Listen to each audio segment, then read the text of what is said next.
जय जगन्नाथ दर्शक बंधु कार्तिक मासर पंचुक मध्य जो बड़ एकादशी पड़े अत्यंत शुभ जो माने नूतन भाव में एकादशी व्रत करने चाहते यही दिन ठार आपण मैंने आरंभ करेंगे एवं जदि निष्ठा भाव में मन को निर्मल रखी आम एकादशी व्रत को पालन करवा भगवान निजे कहते जीवन में केवे अन्न वस्त्र अभाव रुहे ना यही कथा शास्त्र में वर्णित रही जेते बेले सुदामा जाई भगवान श्रीकृष्ण पाखे पहुँचले भगवान पचारुचंती सुदामा को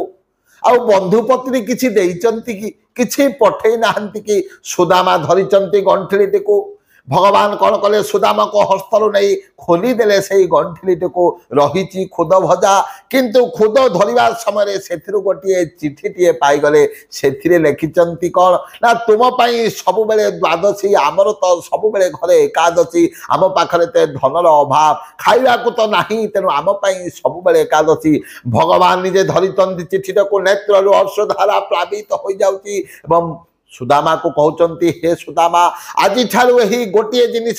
सब बेले जो माने निष्ठापर भाव में एकादशी को पालन करेंगे से जीवन में केवे धन आउ वस्त्र अभाव रहा। दर्शक बंधु एकादशी दिन